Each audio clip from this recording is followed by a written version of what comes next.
especially the younger generation. So put yourself in their shoes. Here they are at what, maybe the kids who are with you would be maybe 17, 18, and that's a great time up. You know, Cheema Saab said that he was very, what was the term you used? Kafi? Shararti, huh? Misspent youth.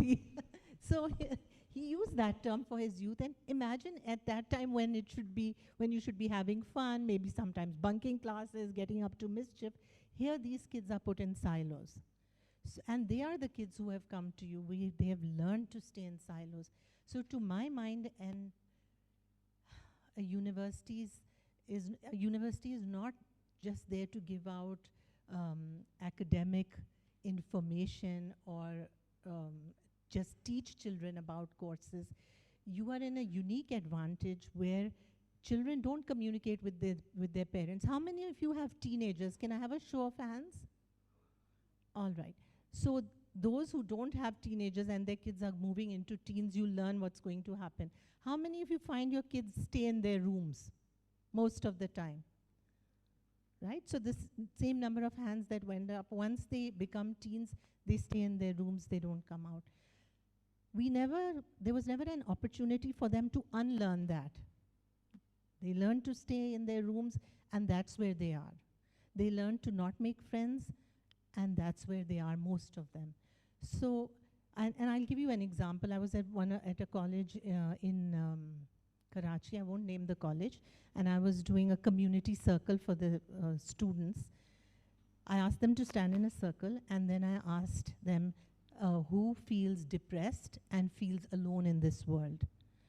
Everyone who feels that, step to the center of the circle. But it built up, you ask them a few questions, if you have a pet, step to the center of the circle, and it moves on into deeper questions. So when that question was asked, everybody stood still and silent for quite some time. And I just held my silence, and after a while, one student went into the center of the circle, and after that, 90% of the students went to the center of the circle. We are in a very, to my mind, as a parent, it's a terrifying time. The incidence of depression, the incidence of neurosis has gone up. And as parents, I even find it very difficult to talk to my children. They'll come in, they'll watch a show with us, and then they'll vanish in their rooms. And if we don't watch the show with them, they'll vanish even faster. So to our mind, whatever they want to watch, any reality show, we'll sit and watch it. But we don't get a chance to have real conversations with them, even when we try to. They evade them. And you are the ones who have that opportunity. So if, according to the study, they don't feel that they can talk to you, that's what I gathered from it, that they're not comfortable voicing what they have, then there's, to my mind, the most important thing is missing. And that is the single silo that needs to break first. And of course, there are other silos. I won't take over the whole show, but that's what my biggest concern is. Great, thank you about that. Let me just bring Mariam into it. Now, of course, Mariam, you've worked a lot on leadership. How do you square the problem of a leader who also creates synergy and is kind of, not becomes, if I can kind of, bring it to the ground, that a lot of the times that we have a problem in Pakistan is that we create people who say, who are indispensable types, or who think they are. Let's put it that way. Okay, if this person is gone, the whole thing will fall apart. At times, it actually does, and therefore we have not been able to actually develop leadership that can continue, leadership that can pass the baton to someone else. So, what do you think in terms of developing organizational rigor? And again, especially since you worked also in the public sector and the private, and you have a degree in it also. What do you think we can get out of it? Because there are a lot of people here who are, heads of departments, deans, in administration and everything. What are the tools that they can kind of learn so that they are leaders, but then still they do not hamper those synergies, they let others grow, because there are lots of problems that come with that. So through your experience, but also through your research, what are the tools do you think are useful? So I follow the adaptive leadership framework, which is taught at Harvard. I learned it at Harvard. It's developed by Professor Ron Heifetz. And adaptive leadership distinguishes between leadership and authority. Whenever you are making yourself indispensable to the cause, that's not leadership, that is authority. And in Pakistan, from the very top to the bottom, you see everybody creating dependency so that they cannot be fired from the job. Or that if they're fired, their quote-unquote legacy is remembered. You know, when I was a student, our professor used to say, it would have been great if Martin Luther King had died a boring death, because he was assassinated. With him died the aspiration and hope of so many people of equality. So leadership is not about centralizing in an individual the power of change. It is all about spreading the ownership, so that my definition of leadership is making yourself dispensable to the cause. So when I left the National Curriculum Council after completing the curriculum last March, it was, of course, there was a hit. It's not that it was nothing, but I was applying a lot of the leadership concepts there. And I was very pleasantly surprised that, or sort of not surprised, but I was happy that because I'd followed those principles, even people who were very much against me, but they were now married to the cause. In Punjab, grades 9 to 12 was approved after I left, and books were introduced. So it was not that it was one particular political government, it was one particular director of NCC, or one particular provincial minister. It became, the movement was larger than any of the silos. So leadership literature really requires you to spread that ownership amongst all members of the ecosystem, of the system. And I think at a university level, I mean, you can draw silos in all different directions. They could be hierarchical, they could be departmental, they could be by age, they could be by gender, they could be by subject. But really, the silos we need to think about, which every university should now be, or every organization should be thinking about, is what does teaching and learning look like in a post-AI world? Because right now, I know some universities are grappling with the question that we make our exam questions using AI, our students answer those questions using AI, and we grade them using AI. So what is the new purpose of university? What does teaching and learning in a world of 2045 look like? So that is going to create some new kinds of silos of people who are resistant to change, people who will become lazy because of AI, and people who will become more efficient and more diligent by bringing AI into their practice. And I think that's going to create a new sort of frontier of the era of teaching and learning. I think that is a really exciting conversation. The way the pandemic sort of pushed us forward 10 years into using technology, the way we would not have used until, 10 years later now, one government notification and all schools go online. We didn't anticipate this world pre-pandemic. I think this wave of AI is going to really create an existential crisis. The pandemic created it first, and I think the nail in the coffin is going to come with this AI, which is upon us. It's not in the future, it's here. So I think that it's very important to really understand what this leadership looks like.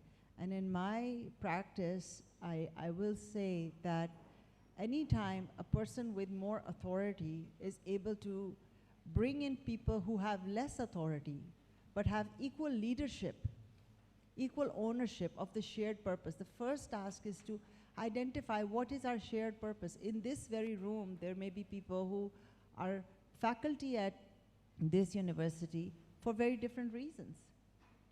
There are students in this campus who are students at this campus for very different reasons. Some are here only for a transcript. They don't care whether they work hard or not. The first task of a university or of an organization looking to transform into a more cohesive unit is to first come up with what is that central work that brings us all in this system. Like what makes us relevant to what makes you a stakeholder in the system. And as long as that stays disparate, no shared ownership can happen. And I think that this AI wave is an excellent opportunity. This disruption that's going to happen is an excellent opportunity because every one of us is interested in this question. What does the future of learning, not even the future, what is learning, what does the job market look like 2 years from now? And I think academics are particularly well positioned because we are trained to ask questions. I think that is an excellent opportunity for any university to exercise leadership and bring faculty together to solve what I think is a very exciting puzzle for education. Oh, great. Of course, AI is the big disruptor, and I think we've still been able to not completely comprehend it here in Pakistan. And I think the key takeaway from what you said, and I think that was, you brilliantly put it, the interplay between authority and leadership. That is very key to understand because a lot of people just assume it's authority. Leadership is very different. Ali, let me ask you this question. You've been in a university where you were kind of at the bottom of it as a newly PhD assistant professor. Never felt like that. Maybe that's a good thing. I thought I was at the top of it, and now I'm at the bottom. Well, that's the question that I want to ask. Okay, you were there as an assistant professor. Now you're the vice chancellor. You were, perhaps at that time looking down on the vice chancellor. Now you're looking up to the assistant professor, perhaps. How does that, that 25-year kind of run? Because you now see it from both ends. How has that informed your understanding about how university as an organization needs to be framed, especially in these days, with a lot of changes coming in? Look, I'd like to answer that question by starting at the beginning. I was extremely lucky that I got a job in the economics department at LUMS, which was headed by a common friend called Professor Anjum Naseem, who is a massive unsung hero of academia in Pakistan. And the department that I went into, basically, Anjum's notion was that we had to innovate curriculum, we had to be invested in research, but he basically backed us. He pushed us to do certain things, he enabled us, but he gave us a lot of leeway and a lot of agency in trying to devise things. When I joined LUMS in '99, the undergrad program had just started, so we effectively developed an undergraduate curriculum. We started the MSc in 2001, so we started a new MSc curriculum. And then we were part of this exercise of setting up an interdisciplinary law program, which had economists, lawyers, sort of public policy people together. And those innovations wouldn't have been possible within that university. In all of that, although we had an incredible vice chancellor, Syed Zahoor Hassan, but Zahoor wasn't present except at the end. So it was the space to think, to lead, and to be empowered to say that people are going to take this work seriously. And when I really mean this. I don't think these positions are the positions to be. I was in government college. I remember who the principal of government college was at the time. But I don't remember who the vice chancellor of Oxford was when I was a student at Oxford. I don't remember who the vice chancellor at Cambridge was when I was a PhD student at Cambridge. I don't remember who the vice chancellor of Harvard was when I spent my 1 year over there. But I remember the professors. I remember basically the people who were innovating programs.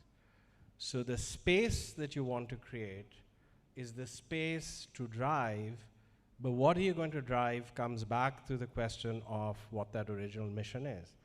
And I also think that it is actually a bad idea to say everybody should move to an equivalent mission, because universities are federated entities. And I'll give you an example. Some of the schools, and I'm not going to name schools here at LUMS, are very research focused now. But there are other schools which are great teaching schools. And I think we have to celebrate both. But we have to have a federated system that enables both. It can't sort of say this dominant vision of one side is going to kill the other side. When I was being interviewed for this position, they kind of asked me, well, I wish I'd conferred with Mariam before, but this thing about like how you want to lead or whatever, and I never thought about leadership in those terms as just a standard economist doing his job. But I thought a little bit about it, and I thought, given my own experience and as an academic, the people you want at the top, whether it's chairs, whether it's deans, or whether it's vice chancellors, are cocks on a rowing boat. I don't know how many of you know rowing, but rowing, there are like these bunch of guys who are rowing a boat, and there's a small guy at the helm of the rowing boat. All he does is kind of shouts to keep the boat going. But all that the cox is doing is coordinating and focusing. But at the end of the day, if there isn't a cohesion on the boat, basically, then you're going to stall. And that cohesion will only come from a shared understanding. So you have to create those spaces.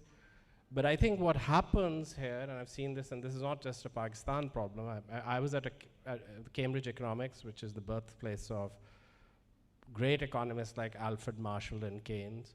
When I went there, it was an extremely divided department where there's a lot of political infighting happening.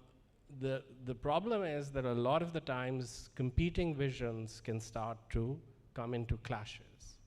So how do you create spaces to resolve those clashes is a bit exactly what Mariam is saying is correct. So that, I think, those are the things that you want to do. So I don't think the language of silos helps us, but it's the language of spaces, perhaps, is a better language to say how do we design these spaces which can become collaborative, and where we recognize that the people who are going to lead the space are our faculty. And I think that recognition has to happen. I do think on two things, breaking silos has become important. One, exactly what Mariam is saying is that in this new world of AI, it's not going to be like, the old world, you became a doctor, you retired a doctor, you became an accountant, you retired an accountant. Now you want to probably go from profession to professions because professions are going to get disrupted. So you want people who have a lot of kind of broad-based education as well and the ability to think critically. That actually means bringing disciplines together. I mean, I was educated here and in the UK, which is very specialized. But I do think the kind of liberal arts base to undergrad education particularly has to be strengthened. And that can only happen if various disciplines come together in the pedagogical mission. I think the HEC's current undergrad policy is completely disrupting that at a time when we should be looking in a very different direction. And I think that's a big challenge. But the last thing I'd say is your aap keh rahi thi. I completely 100% agree with this. But I think that's not just COVID. Faisal Bari and I used to teach this first year course, and we chose to teach it. And at the end of that course, we used to ask people, so these are first year kids that have come out of A-levels, FSC and so on, how many of you read a book outside your curriculum? And there would be one, there would be two. So the enterprise of education, and this goes from the best schools to the worst schools, is to teach the curriculum to get a grade. And you make those kids go to academies, so you've atomized education. That's not just COVID. You've atomized education. There's nothing broader about that education. It's about go do your math, get an A. Do past papers, do most past papers, go to an academy. And the irony is the smartest kids go to the academy the most, right? Where you want them to become independent learners. So how do you that's another, I won't use the word silo, but I'd say this is an atomization of education which creates a culture to be atomized that you want to really disrupt. But how do you do that when there's such a strong ethic and focus on vocation and grade? I think it's a big challenge, and it's a resource-intensive challenge. I think it's very important what Ali, you were talking about, how to also kind of balance the vocational side to it. And I think, again, from what you said earlier to now it goes to the basic core purpose. I think once a university figures out what the core purpose is, and I love the idea of a federated university, and that's how, again, when you go to Oxford or Cambridge, people think, oh, all colleges are the same. But once you're in it, you realize all of them are very, very different. But they come together, And while you were talking, I was also thinking, do I remember the vice chancellor's name? And I just couldn't, because it just, it doesn't really matter. And I think that's perhaps that leadership where it is there. It's just that, it's not that indispensable bit. But let me come to you, Rubina, and ask, since again we've got academics here, leaders in faculty and administration. How do people deal? How can, or what kind of tools one can use to deal with cognitive and behavioral diversity? Because I think that's one problem that we have in Pakistan, that we all want everyone to think in the same manner. We don't want to recognize different abilities, different ways of thinking, different ways of doing things. What can you say to the faculty here and the administration here to think creatively in that way, so that, some kind of, if you don't think in that way, you can't even have a synergy. So kind of that pre-synergy work in trying to understand this diversity. How can that be understood? So to my mind, the answer to this question is, if students don't feel comfortable talking to you, ask yourself why they don't feel comfortable. Talk to them. Students are, like you said, you remembered the professors. Who are the professors they remember, and why did they remember them? Because they could go to them with any problem. They knew they wouldn't be judged, they would be listened to, and they also knew the other side, that the professors themselves had faced the problems they had faced. And this is what kids tell me, that we love the professors who will talk about the mistakes they made. And we learn from those mistakes. So if you're able to create that bond with them, then you will have synergy. You will have an opportunity to help them, to guide them when they start a conversation with you. So the problem of them not feeling comfortable asking questions, the most important thing is to create that space for them where they can talk to you. Sometimes we walk into a class, run the class, and leave immediately, and the students don't get a chance to talk to us. So build in a few minutes of something, maybe fun or something serious where there's some sharing going on.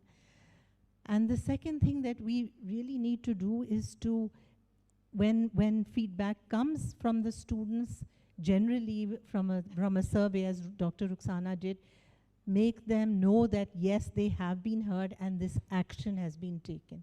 The worst thing we can do is to run a survey and then they see, oh, nothing's happened. We said that we are not comfortable speaking, but things haven't changed. So how do we create that space in town halls, at an individual level, in groups? And that's why synergy for all of you is so critical, because unless it's your mission to to make students not only learn but to be happy individuals. If they're happy, and I'm sure many teachers over here have students who love them. They love going to their classes. Look at the teachers who are like that. Talk to the students, and they'll tell you what they need from you in order to trust you and to talk to you.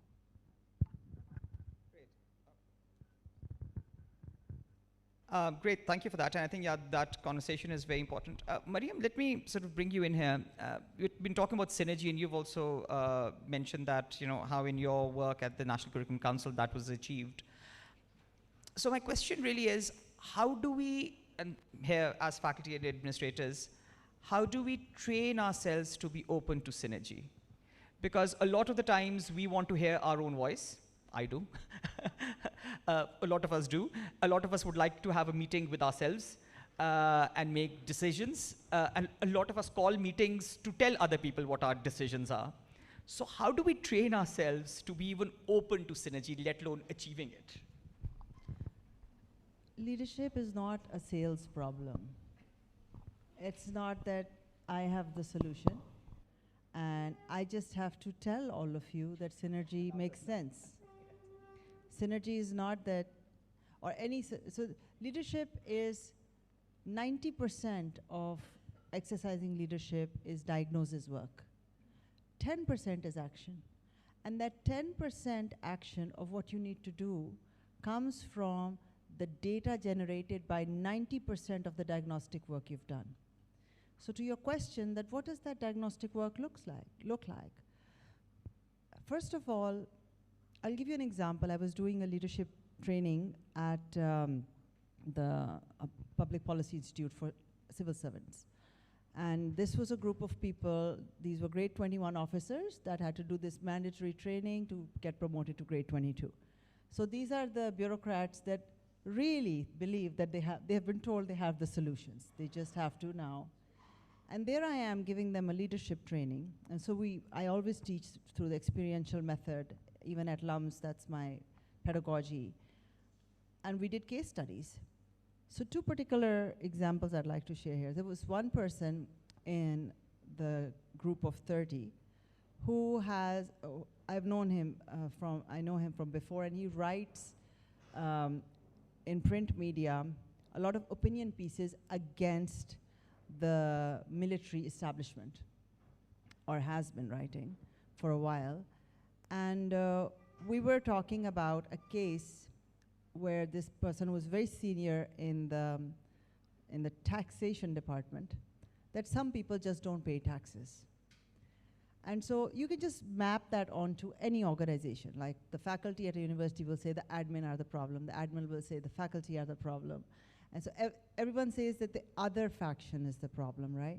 And so the case was an interesting one. They were like, well, some people just don't pay taxes. And so we were mapping out all the different groups of people that don't pay taxes. And again, to develop that, not empathy, but that understanding that if I was that person and I was a good person, what would it take for me to do this thing? What would make it rational for me to not pay taxes? So we came up with, there's one group of religious people that feel that, you know, they pay taxes through charity, so why should they pay tax to the government?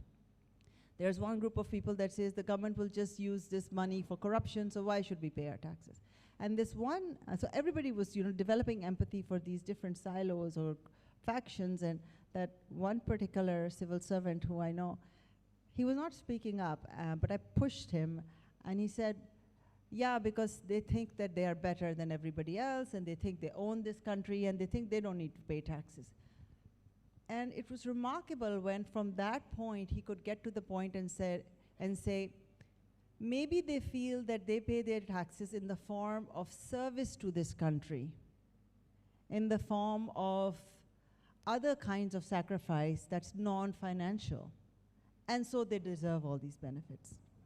So when you can get a system to that point, that you are not that person, the member of the other faction, but you can step away from because they are bad people. No, they're good people, they are logical people, and if I was in that world, I would do the exact same thing. If you can get a group to start thinking like that, and that takes 90% diagnostic work. Everybody is just thinking and generating evidence-based data on why people are doing what they're doing, not bias-based data. If you can generate that data, a lot of the times the people who are the problem are the ones with the solution. So the 10% action that comes, even though early action gives a sense of control, gives a sense of movement, gives a sense of, okay, something happened after our survey, but it is not sustainable. But when you create that sense that you know, people don't feel heard, people are heard, that's when you generate a movement towards organizational change rather than an authority-driven decision towards organizational change. That's a very important. Yeah, we'll go. I think now for some comments, but I did want to ask Ali a very quick question, because you've, I think, identified several very interesting elements. If you were now the vice chancellor for a university, not just LUMS, and you had all the resources at hand in Pakistan, what would be the few things you will change at the moment from your experience? I think the biggest crisis in the university system in Pakistan is availability of faculty. So the first thing, you know, any vice chancellor has to do is build a faculty pipeline that is robust, which also means, you know, giving people the resources so they can stay and develop that mission. So that's one. I think depending on the nature of the university, the economic crisis is really depleting student access to higher education, particularly to quality higher education. So I think, as a society, we need to think about how do we sort of create those bridges, and those have to happen through financial aid. So those would be two things, and then, once you have the faculty, there's a bunch of stuff people can do, which could be exciting in terms of programs. And then, you could be specialized. If you have to have a science university, then you have to think about labs and capital and resources. That's a very different business. So, I mean, there's no easy answer to this. But faculty and access. Faculty and student affordability would be Key. two critical things. No, very, very important things. Yes, now is the time for some questions, comments, observations. Someone might even say, I'm not listening at all. Yeah, we'll just take a few. Is there a mic that will go around, or maybe? Yeah, there is a mic. Actually, there is a mic. Yeah. Jifreed and Ghani Saab is there. So. ऐसे ही बोल रहे.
Let me read it, please.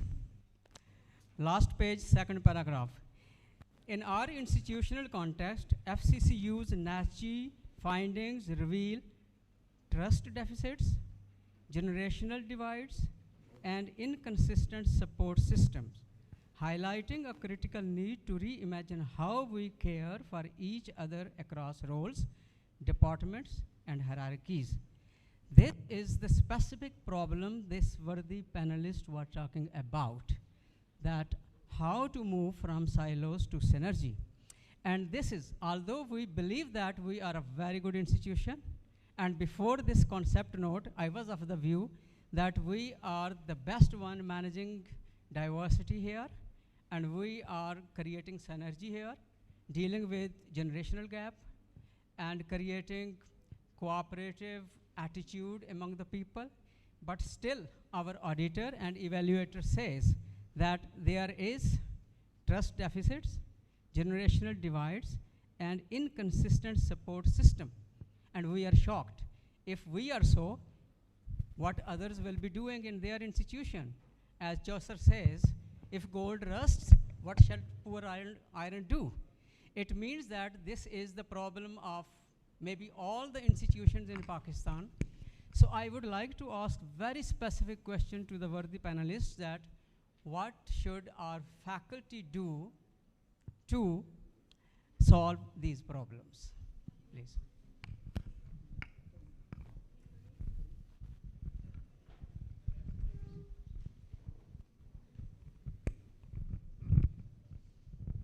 I have two questions. First of all, most public sector universities in Pakistan are without vice chancellors.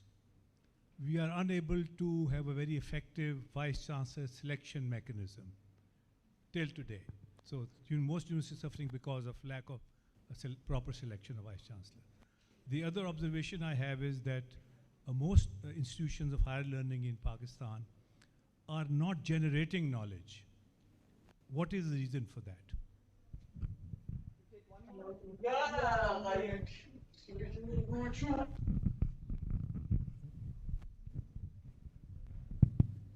My question is from Professor Ali Cheema. Professor Cheema, in your opening remarks, you called technology a disruption.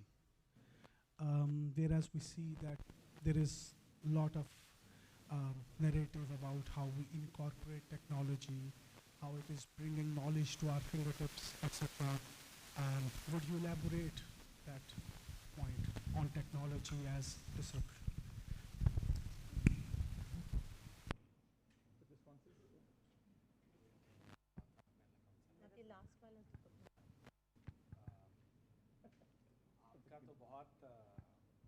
गंभीर सवाल है. So let's, I mean, there's no one short answer to that question, वो तो एक, and I don't know so much about FC College, but I'm happy to discuss it. Fareed Sahab, आप जो कह रहे हैं, that's correct. I mean, but like the Vice Chancellor selection can be resolved easily. Right? So I don't know what the question is. Like, it's not happening, I know. You and I lament about it. We know the cost of it, but you know, it can be easily fixed if the people want to fix it. No, well, the recommendations have been given for years and years. You create independent selection panels, encourage people to apply, give universities resources. University resources are declining. Give universities spaces and some autonomy, so good people will apply. If you don't want to do any of the above, then there's a bit of a problem, which is above my pay grade. I can't sort of resolve that. On the other thing, I think you're absolutely right. Look, there's, we have a colleague called Khurram Afridi who's helped us set up the School of Science and Engineering. He was one of the founders of Techlogics. He's a professor at Cornell now in electrical engineering. And when we were setting up the School of Science and Engineering, he used to go and make these presentations in schools to excite young people to apply for science. And his big aspirational pitch was, he would say that, the city you're in, you should aspire big because the city you're in has had a huge impact on knowledge.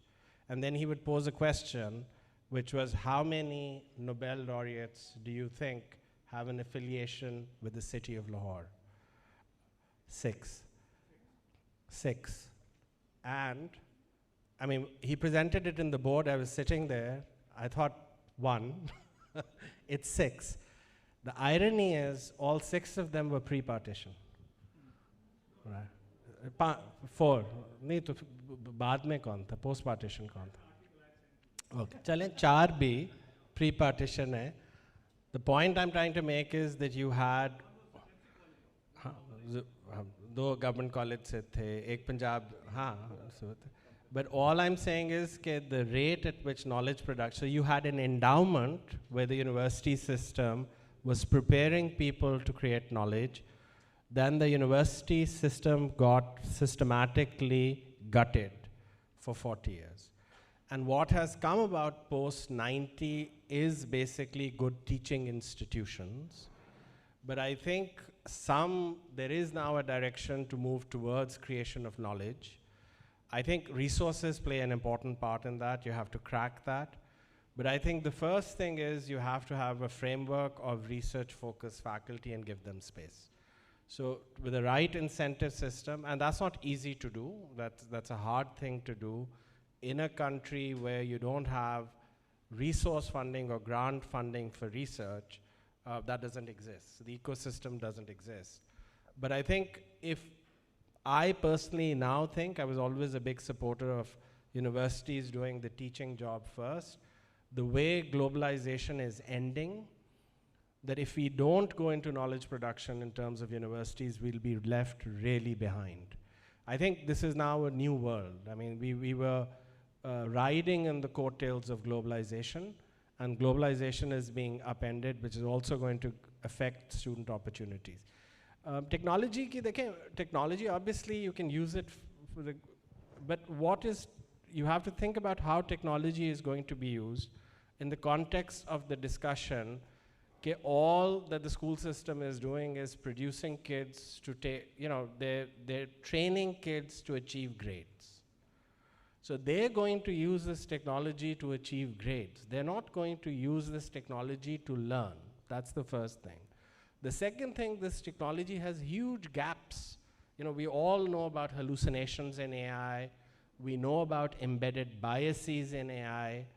So there is a real risk that if you start to move towards AI, and I say this to a lot of, you know, I've said this many times, that AI will turn out to be the biggest irony for a context like ours, because you're going to have kids who are going to de-skill themselves by becoming reliant on AI, and then the employers will say, you're so de-skilled, we're going to replace you with AI, right? I mean, that's like, we're going to hit that wall. It's pretty obvious to me. So how do you create the ethic to use AI? That the problem to solve is to get students to invest in learning, not grade chasing. So how do you break that? That's the problem. If you can break that, then of course you can use AI very cleverly in some things. I think in some things you should force them not to use AI, because there are a set of skills you want them to build in order to do this. But at a more operational level, would you give a take-home exam today with AI? I wouldn't. Would you, you know, sort of give papers for people to write? I wouldn't. So one extreme version is you go completely analog. You say you sit here, take like writing exams, you may write a paper, but I'm going to conduct vivas. The problem there is if you have large classes, how can you execute that? So that's a challenge that I think one can deal with, but I think it has to be a bit of both. You can't shut technology out completely, and I think going analog is going to be very costly to do, but also I don't think it's healthy. So I think that's exactly what Mariam was saying, that this is a huge challenge, but it's also a huge opportunity. But it's a difficult problem to crack, though.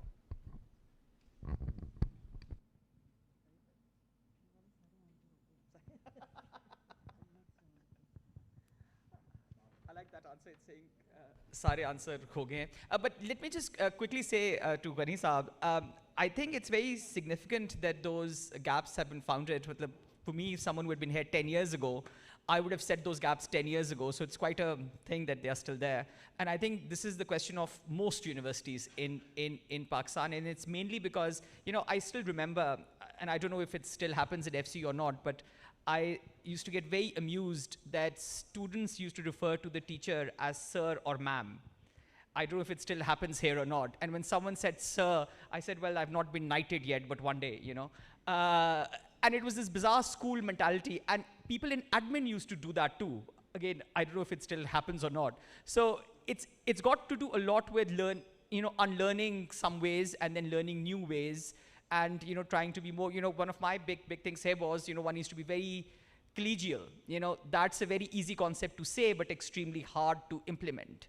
You know, these are very, very critically important things to really understand. And I just wanted to quickly give an example that Ali kind of mentioned, JNU. I still remember the first time I went to JNU, I was at a conference and I was in a queue for lunch with everyone else. And the person in front of me was wearing a, you know, kurta, pajama, you know, normal clothes. And I just began saying hello, hi to him and everything. And after we sat, he was asked to come on stage because he was the vice chancellor of a university, of JNU. You know, and was a big scientist, had patents under him, had a PhD from Caltech, you know, and I was like, wow, that's a big name. It would be unthinkable in Pakistan, and especially at a government university, you'll have 10 guards in front and 10 guards behind him, you know, and a whole cordon around him. So a lot of it has to do with how an internal culture is actually developed, and I think that's very key anywhere. But yes, another quick round of comments, if there are. Good. Oh, there's one here, and there's one there. Yeah. Assalamu alaikum. I have the question to Ms. Mariam. Actually, sorry. Just 2-3 observations before I ask the question. One was I was talking to a friend who is in an architectural firm, and she was telling me that no matter which firm I would like to work to in Pakistan, the annual leaves, they don't have any annual leaves for us. So this is a kind of state culture, a kind of authority that we see in organizations here in Pakistan that are not leading by the way you were saying, the adaptive way of learning, right? Now that goes up to the industry, that goes up to the companies. Now if we talk about us as faculty, what can we do in our courses to make these students better leaders of tomorrow? In the sense that what you said was very nice to hear, being an adaptive, having an adaptive approach, teaching them, because हमारे culture में एक idea है कि authority है तो कुछ भी कर सकते हैं, कुछ मतलब if I am popular, if I am a leader, I can make them do anything that I want, not according to the standards of what should be done. Just giving an example of the annual leaves, for example. तो हम अपने इस level के students को जो university में अभी आगे जाके फ्यूचर में काम करेंगे, इस लेवल पे उनको लीडर्स कैसे बनाएं, उन्हें ऐसा क्या कोर्सेज में कराएं कि वो इस चीज़ को लर्न करें कि leading is not just authority, because we have a very autocratic approach in our industry, in our organizations, even in universities. So how do we teach them at this level कि भाई नहीं, popularity is not everything, having the authority is not just leadership, not just in a leadership course, of course, in every course that we teach. Thank you. Assalamu alaikum.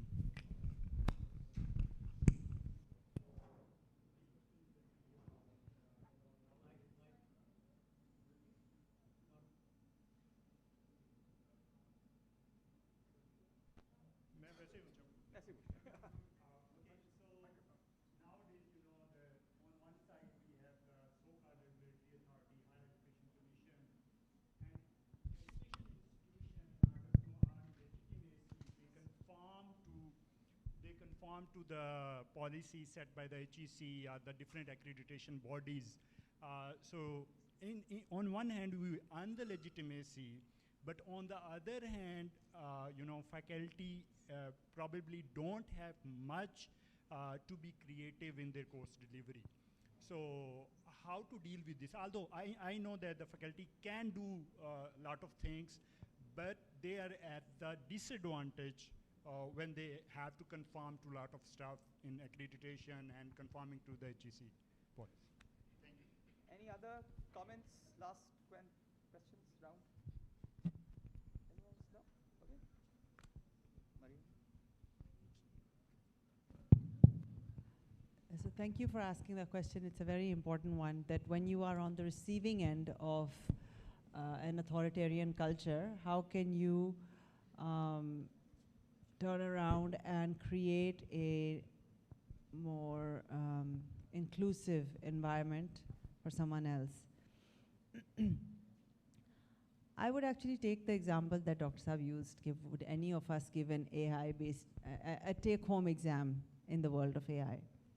So if I was a teacher in your class, and the leave policy that you described was basically an example, the way I heard it, of a total sort of deficit of trust, empathy.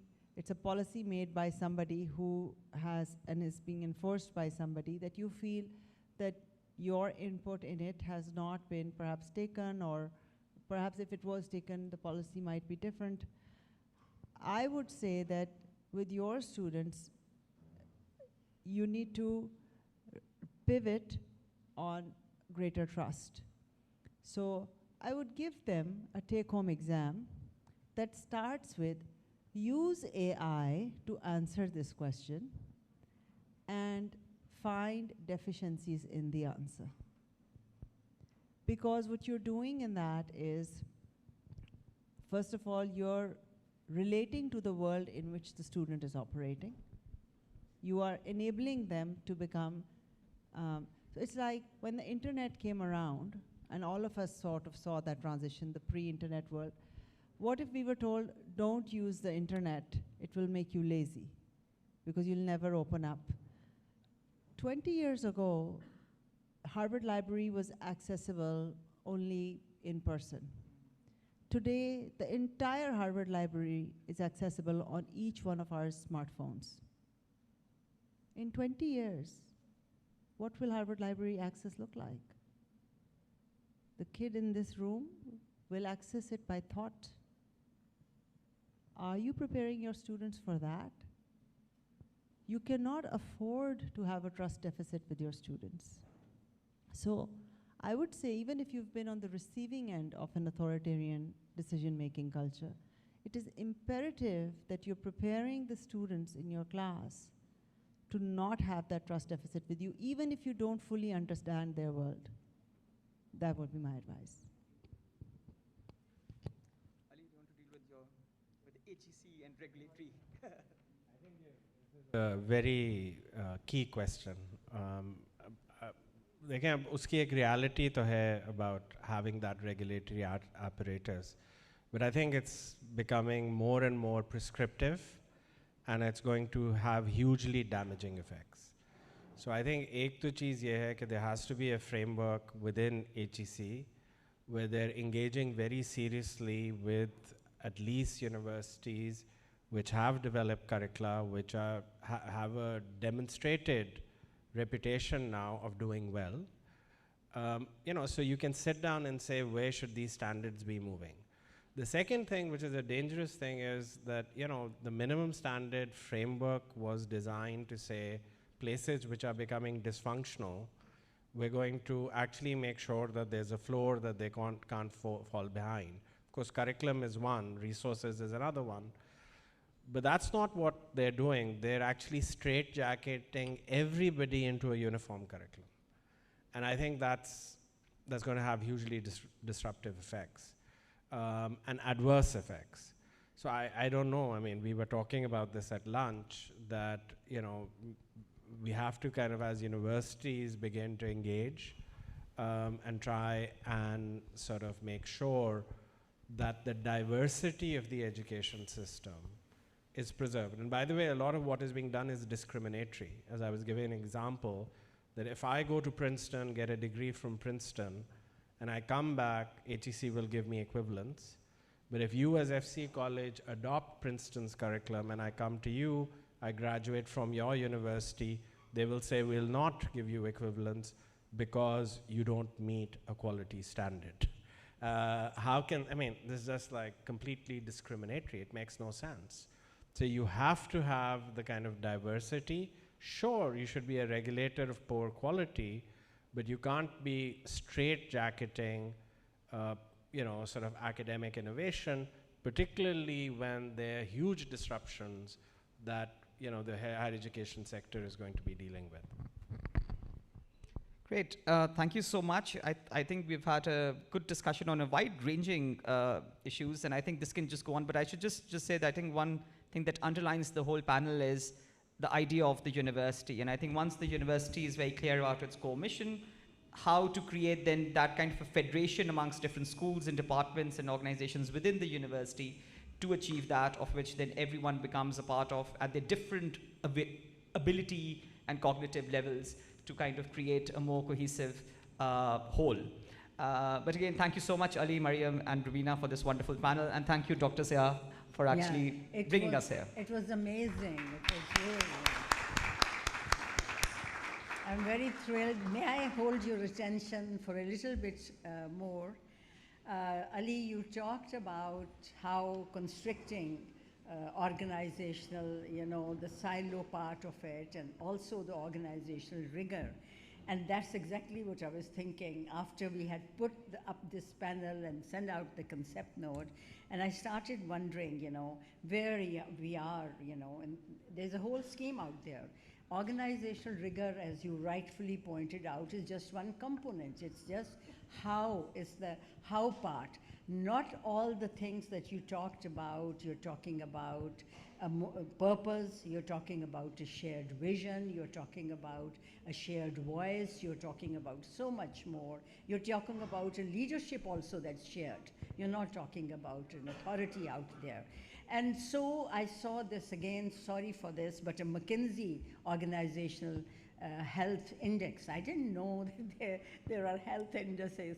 And they say that a healthy organization is the way to go. And I was thinking, how do you apply it to higher education? So we did a whole scheme. I don't know if you can see it on your screens. I don't see it either. I don't see it on the screen, please? how can I do it on my screen? It's me out there. I don't want that. I have enough of me all day long. So here's the, if you see, and it should be in the screen in front of you, here is this McKenzie that I thought that if you look at what it does, it takes you from the purpose to all those things. You talked about belonging. You talked about, I think professional development. How do you groom people on the campus? So you see these 9 components that form a healthy organization. I picked it up from the McKenzie Health Index frame, and I translated it to that. And I think that's what we need to aim for. You said it all. All of you have said a bit of this in your talk. Ironically, Noor Amna from Higher Education Commission, she is the managing director of National Academy of Higher Education, is the chief guest for this session. So you need to stay on the podium because you have said lots of bad things. Just joking. Amna, I hope you heard that there is some voice about how HEC is trying to put everybody in a straight jacket. And I would like you to sort of take that moment to, as a chief guest also, I thank you very much for joining us, to tell us if what's on the other side, what's playing out on your side. Gee, over to you, Amna. Okay, first of all, thank you very much. I hope you can hear me all right. Yes, but there's an echo in there. Maybe there are 2 devices on. Let me just... Yeah, if you put off one device. Is it okay now? Yes. I hope it's okay now? Yes. Yes, it is. Right. So first of all, I'd like to give my formal salutation to you, Professor Adelton, all my colleagues, Gaura Yubsab. Thank you very much for calling me in. In fact, when we talk about HEC's role, we cannot think about the role without all of you. You're all our main stakeholders, and we are nothing without you, whether you're in the private sector or in the public sector. Secondly, I'd like to congratulate you on the areas that you have devised this entire program on, and you talk about quite a few important things. However, I would just pick up one line, and that is inclusiveness. When we talk about inclusiveness, then it means we are putting everybody in, we're chipping everybody in. And when we talk about policies, when we talk about universities, how can we not think of the stakeholders who are very important? I was hearing all the comments and listening to all the arguments, and in fact, everyone means sincere business for this community, the sector. And when it comes to HEC, somehow or the other, everybody feels that that's the one-stop solution for all the problems. Well, that's not the case. HEC it could be a barrier or maybe a barrier, but it's a bridge also, to bridge the solution providers and the problem hubs together so that they are able to help each other. So I think this is a non-stop process. And when we talk about universities having inclusiveness, I'm not going to use any other word, because it talks about governance, it talks about stakeholders, it talks about quality, it talks about curriculum, it talks about the society as a whole, and it also talks about the future, the present, and the past. This is the time of artificial intelligence, and nobody knows what is real and what is not. Even now, you might think that I'm not real and I may be a clone of Noor Amna. But the thing is that in this kind of a challenging environment, in this kind of a challenging situation, we need to understand what edge do universities offer to the people, to the learners, to the community, to the stakeholders that really makes a difference. So, Dr. Rukhsana, I think answer to your question would be very simple. HEC is the mirror of your input. So when we talk to universities, we want them to think and let us know how to go about making those thought process get into reality. Yeah. So it's a constant process. We cannot say this, that it is only HEC which has to do everything. So all the thought process has to come from the universities, which are the thinking hub, the knowledge hubs.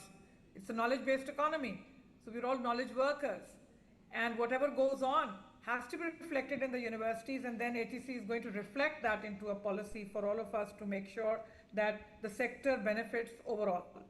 So I strongly feel that I'm not going to advocate the organization that I'm sitting in, but we merely work in the direction where we feel that the current tides are moving towards. For example, whatever is going on in the world has to be reflected in our organization as well, in our institutions as well. And I was just, you'll be very happy to know that at the moment we have 272 universities, out of which 111 are in the private sector and 159, I have a board, in fact, which I'm reading through, 159 in the public sector. So are we thinking in the same line? Are we all moving in the same direction? Are we also following the global tide, wherever the globe is going ahead, wherever the time is taking us? Are we ready for all of that? So the important point is, I'll just be brief to just give you one important answer. The answer to all our solution is lying in a small management tool. And that management tool is the strategic management tool, which actually gives you a proper impetus how to go about it, how to start, how to think. It's as good as calling somebody at dinner and then planning how many people will come, who will come, and how much food should you be serving, and how much money is required. But at the same time, strategic management tool also tells you what would be the vision for the next 5 years. Are you flexible enough to move towards planning it now, but taking that flexibility option to move towards the next 5 years? Are you ready for that? So it's very, very important to Madam Rukhsana, you and all your colleagues, that you need to understand that whatever you have to plan for the next 5 years has to be planned now. Strategic planning. Strategic planning is the way forward, which gives you everything. It talks about the environmental analysis, external, internal, about your stakeholders, about the self-reliance, about what are your internal core competencies, what are your weaknesses, what are the opportunities. We always talk about a very, very old guard called SWOT analysis. Why is it such a... Dr. Romel, you want to say something? No, it's just some interruption. Okay. Yeah. So that simple tool is so very important, which will solve all our problems, be it be HEC or universities. Please remember, the entire responsibility does not come only on one organization. Yes, we are sitting here, and we are sitting here waiting for all of you to come up with new ideas, with new problems, with new issues, and with new solutions. And then we can all sit together and strategize, whether it's a public university or a private university, because after all, we're all coming from one community called the higher education sector of Pakistan. So strategic management is the real way forward. Unfortunately, feel when we make policies, we never ever include our students. We never include our faculty. There are 6, 7 people sit around the vice chancellor. I'm sorry, my apologies if somebody is offended. There's nothing personal about it, but this is the way it goes on. Yeah. When we send policies to universities, when we talk about the stakeholders, they always tell us that no, we know nothing about it. Nobody told us. But yes, people told us to implement it. So it is thrusted upon them. But when it comes to policy making, we need to include all our stakeholders. So stakeholder is an important element in this inclusiveness that you're talking about. Yeah. Who are we benefiting? The students, but at the same time, society at large. So every university is responsible to the society at large. What uniqueness are they going to bring? Are they going to be run-of-the-mill factories producing simple type of people with no employability in mind? So I think it is very important that we all have to think ourselves as unique products, and what kind of uniqueness are we going to offer to the people, so that that uniqueness sells and it brings some kind of social economic development in the country. Yeah. HEC is sitting here. HEC is going to help you, facilitate you, support you in every aspect. But then at the same time, universities also have a very big responsibility. Yeah. And that responsibility is to think and strategize according to their vision and mission. But if they don't have a vision, they don't have a mission, then I'm sorry, they are typical run-of-the-mill departmental stores, which are doing nothing. So it's very, very important that we need to self-assess. How are we strategizing? How are we targeting our target audience? our target stakeholders, are we doing the right thing or not? I will not name a university, this will be my last comment. There is a university which was an exclusive university regarding a discipline which they were offering in the beginning. Later on, they realized that MBA is a very profitable area, so why not we start classes in MBA? And suddenly, that university's original essence came down. So my point is uniqueness. If you understand what unique selling proposition you have, what unique academic proposition you have, and you stick to it, focus to it, and also keep yourself inclusively every stakeholder that is involved along with that, I think no university will ever lose its viability and move towards the direction which we are all aiming for. I think that rigor is very important, which we are talking about, and rigor can only come if we sit together and make every policy word collectively so that we understand it, we own it, and we work towards it. Yeah. So at the end, I'd just like to say one thing, that such forums that you talked about must include everybody along. Yeah, and leadership will automatically come out.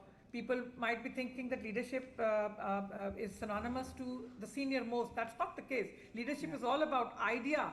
Wherever the idea comes from brings that leadership. So I don't want to repeat what you have talked about. Each one of you have said beautiful things. But if we all understand that we all become WHOLE and strategize together, I think sky's the limit, and we will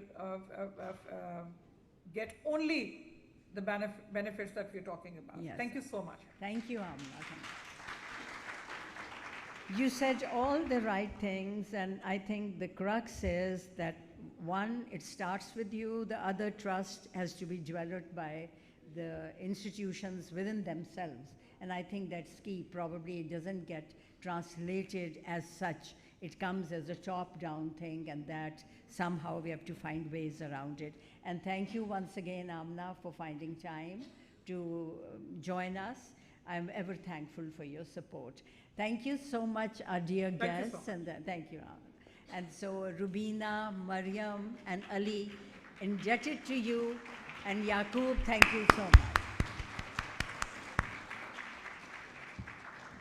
Yes, I know we have made you sit too long, right? It will take time to get up. So we are now moving on to our, as well as the next session on academic freedom. Now that's where we are going to be.